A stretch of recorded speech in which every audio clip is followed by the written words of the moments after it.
The old man moved slow but sure, his hands steady even after 7 decades. The skin on his arms tanned and wrinkled, the tattoos faded but not forgotten. Ray Delaney, once Chief Petty Officer in the Navy's toughest engineering unit, now wore a hairnet and plastic gloves as he served spaghetti in the base mess hall. A ghost to most. A fixture to some, a joke to a few who never asked who he really was. And this morning, just like every other, he clocked in at 500, arranged the trays with military precision, and took his post behind the steam line, unnoticed until the door swung open with the clipped stomp of polished boots, and the high voice of a young officer barked, "Old man, pick up the pace, we've got real work to do." And Ray turned only slightly, not to respond, but to let the woman's words fall off him like water off steel. But that one line, loud and sharp, "Some of us have work to do, old man," hung in the air just long enough for silence to grip the room. Because the Admiral had walked in behind her and froze when she saw the tattoo on Ray's forearm, the Reaper badge of the Navy's most elite salvage unit, black ink with a dagger through a chain, and the number 72 below it, a mark few had earned, fewer still survived. And the Admiral, Joanna Kincaid, stopped cold, her mouth falling slightly open because she knew exactly what that mark meant. She'd read about it in the classified after-action reports when she was still a cadet, and for a second she didn't see an old man in a cafeteria. She saw a living ghost from the Kunar extraction, the Black Sea pipeline breach, the Bermuda anchor job, missions where men went in and only legends came out. And Ray Delaney had been on all 3, leading the last one after his commander drowned, dragging 4 bodies out of a sinking subchamber, and swimming 6 miles with a broken leg to reach evac. But none of that showed on the badge he wore, or the stooped way he ladled meat sauce. And before she could speak, the mess hall staff and junior officers began to murmur, trying to figure out why Admiral Kincaid looked like she'd seen a specter. Until she stepped forward and said softly, "Chief Delaney?" And Ray's eyes finally lifted, steady and piercing, blue as the Arctic water he once nearly froze in. And his voice, gravel and calm, replied, "Aye, ma'am." And for a heartbeat nobody breathed as Kincaid stood straight, heels clicking together in a perfect salute, snapping her hand up to her brow like she was facing the president himself.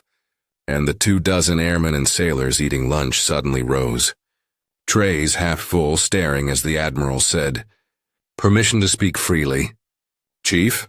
And when Ray nodded once, she whispered, "I studied you." And that's when the room erupted, officers whispering, kitchen staff gasping. Even the MP near the door pulled his cap off like he was in church.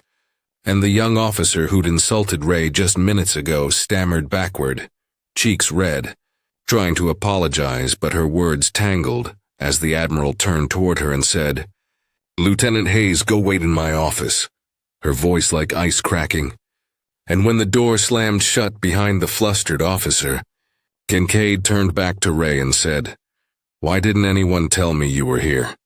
And Ray shrugged, returning to his work, saying only, "Didn't come here to be known, ma'am, just came to feed the next crew."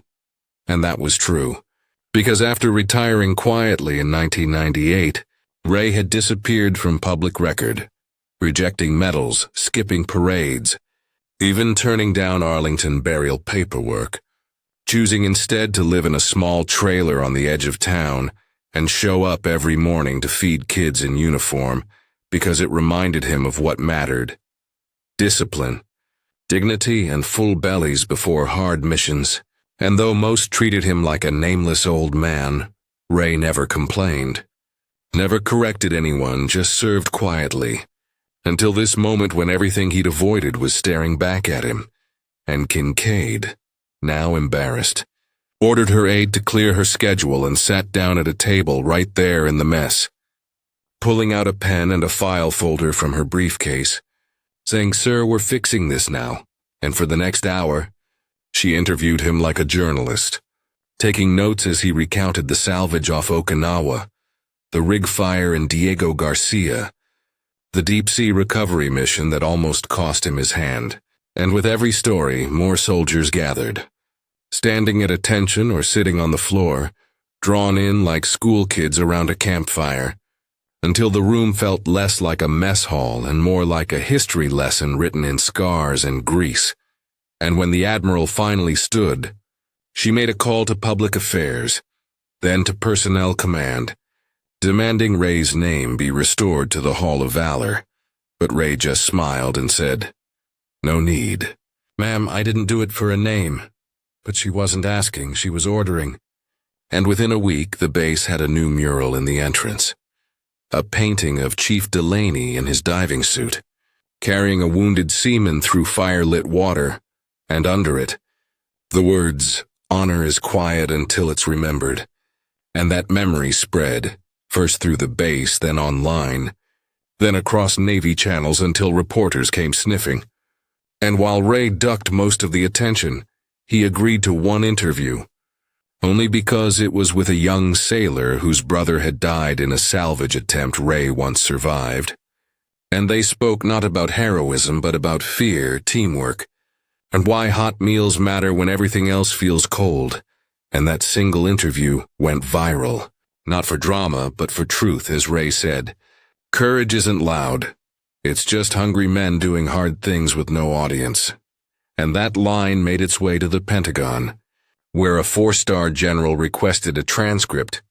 And a week later, Secretary of the Navy issued a statement calling Ray Delaney a living cornerstone of naval honor. But none of that changed Ray's routine. He still showed up at 0500, still washed his own tray, still called everyone sir or ma'am. But now the young ones watched him closely, mimicking his habits, polishing trays the way he did, standing taller just to match the way he moved. And when Admiral Kincaid returned a month later with CNN behind her, Ray grumbled, but allowed it. Only if the story ended with a fundraising link to the Navy Relief Fund. And when the cameras rolled and Kincaid retold the moment she saw his tattoo, Ray interrupted and said, "It ain't the ink that matters. It's the steel underneath." And that line became a quote etched into the new base mess hall's wall, right above the serving line where Ray still stood, spooning out meatballs with the same precision he once used to cut bolts in a sinking sub. And though awards came, Medal of Valor, congressional recognition, even an invitation to speak at Annapolis, Ray turned most of them down, choosing instead to speak once a year at boot graduation, where every new class stood in silence as the old man with weathered hands and a quiet voice said, "You don't earn respect with volume. You earn it with sweat, silence, and showing up when no one else does." And by the time he passed, 17 years later at the age of 90, the entire base shut down for a day of silence, flags at half-mast, even the Admiral herself flying in to lay his cap on the casket. But the legacy didn't end there, because every new recruit walking through that mess hall sees his mural, hears his name, and eats with a little more respect, knowing the hands that once served them had also saved lives in waters too dark to imagine. And in the end, the man they once mocked for being old, slow, and silent had taught an entire generation that the loudest acts of honor are often done with no audience, no reward, and no complaint.